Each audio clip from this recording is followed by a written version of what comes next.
인공지능이랑 애던 스미스라니 이게 대체 무슨 조합일까요? 전혀 상관없어 보이잖아요. 근데 이 둘을 연결하면요, 우리 경제의 미래가 완전히 다르게 보이기 시작합니다. 자, 지금부터 그 이야기를 한번 시작해 볼게요. 오늘 이야기의 핵심 질문? 바로 이겁니다. 주변에서 흔히 보는 이 작은 컬러 칩 있잖아요.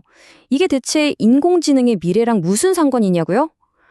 글쎄요, 이 작은 물건이 사실 기술과 사회에 엄청난 변화를 품고 있다면 믿으시겠어요? 곧 그 비밀이 풀립니다. 자, 그럼 본격적으로 한번 들어가 볼까요? 세상을 바라보는 데에는요, 정말 근본적으로 다른 두 가지 관점이 있습니다. 하나는 우리가 살아온 과거를 만들었고, 다른 하나는 어쩌면 우리가 살아갈 미래 그 자체가 될지도 모릅니다. 바로 이겁니다. 이 두 관점의 차이가 정말 흥미로운데요. 한쪽은 팬톤 컬러칩처럼 세상을 잘게 쪼개서 분석하고 숫자로 만드는 방식이에요. 반면에 다른 한쪽은 죄인 구달이 그랬던 것처럼 그 세상 속으로 직접 들어가서 관계를 맺고 깊이 있게 이해하려는 방식이죠. 이 관찰자의 관점, 이게 바로 산업혁명을 이끈 핵심 동력이었어요. 모든 걸 팬톤 클러집처럼 딱딱 분류하고 측정하고 표준화했죠. 그리고 그 덕분에 엄청난 성공을 거둔 건 사실입니다. 반면에 이건 그 대안을 아주 명확하게 보여주죠. 바로 참여자의 관점. 생각해보세요. 제인 구달이 멀리서 엑셀 파일 켜놓고 침팬지를 연구했나요? 아니죠. 직접 그들 무리에 들어가서 함께 살았잖아요. 그렇게 관계를 맺으면서 이전과는 완전히 다른 그런 깊은 이해에 도달한 겁니다. 자, 그런데 왜 갑자기 이 두 가지 관점 얘기를 하느냐? 바로 AI 때문입니다. AI가 등장하면서 이 관점의 차이가 그 어느 때보다 중요해졌거든요. 이게 왜 지금 우리한테 중요한 문제인지 지금부터 알아보죠. 결론부터 말씀드리면 이거예요. 인간이 모든 걸 숫자로 분석하고 정량화하던 시대는 이제 끝났다는 겁니다. 세상을 컬러칩처럼 쪼개서 데이터로 만드는 그 게임에서는 솔직히 말해서 우리가 이미 AI한테 졌어요. 다시 말해서 과거에 우리가 일 잘한다고 했던 것들 있죠? 그 꼼꼼하고 세밀하고 데이터를 다루는 능력. 그런 면에서는 우리가 절대 AI를 이길 수 없다는 걸 인정해야 한다는 거죠. 그 기술들은 이제 구식이 되어가고 있습니다. 그렇다면 이제 우리에게 필요한 건 새로운 접근법, 바로 참여자의 관점이겠죠. 근데 이런 변화가 과연 어디서부터 시작될 수 있을까요? 흥미롭게도 이 분석에서는 딱 한 나라를 지목하고 있습니다. 왜 하필 한국일까요? 몇 가지 이유가 있는데요.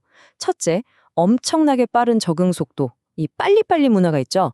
둘째, 조선이나 용접 같은 세계 최고 수준의 제조업 기술력이 있고요.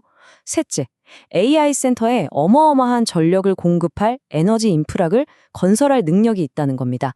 마지막으로 중간 단계를 건너뛰고 바로 최신 기술로 점프해버리는 그런 과감함까지 갖췄다는 거예요.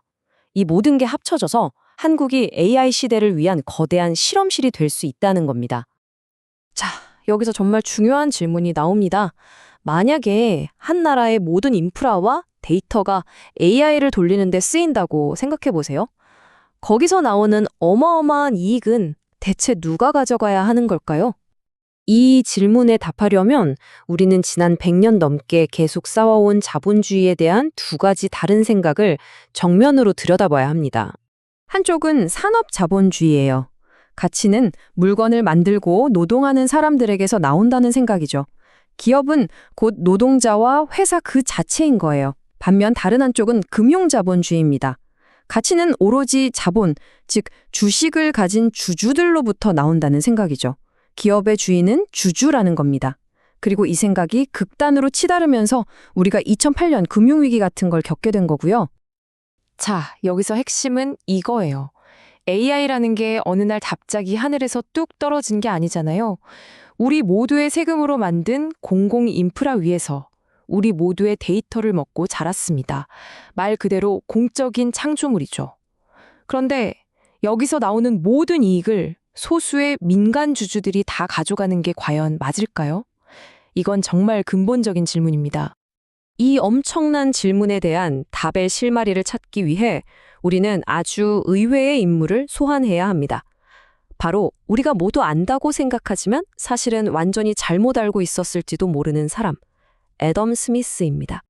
우리는 애덤 스미스를 자본주의의 아버지라고만 생각하잖아요.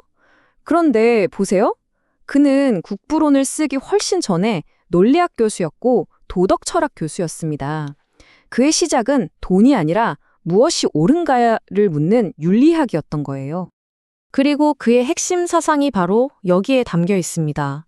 그 유명한 국부론의 첫 문장을 한번 보세요. 한 나라의 부는 어디서 오는가?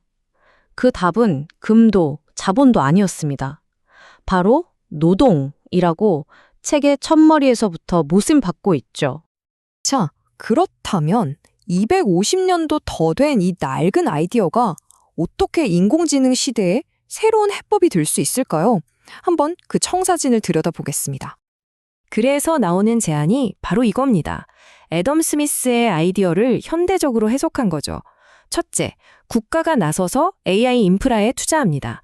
둘째, AI 산업에서 나온 이익으로 국부 펀드를 만듭니다. 셋째, 모든 국민에게 이 펀드의 주식을 나눠주는 거예요. 마치 ETF처럼요. 그리고 마지막으로 이 재원으로 국민들에게 기본소득을 주고 다음 세대에게는 출발 자산을 만들어주는 겁니다. 간단하죠? AI가 새로운 노동이라면 그 노동의 대가는 모두에게 돌아가야 한다는 논리입니다. 이게 자본주의를 버리자는 얘기가 절대 아닙니다. 오히려 그 반대예요. 자본주의의 가장 근본적인 원칙, 그 처음의 정신으로 돌아가자는 거죠. 기계가 노동을 대신하는 새로운 시대에 맞게 우리 시스템을 업데이트하자는 제안입니다.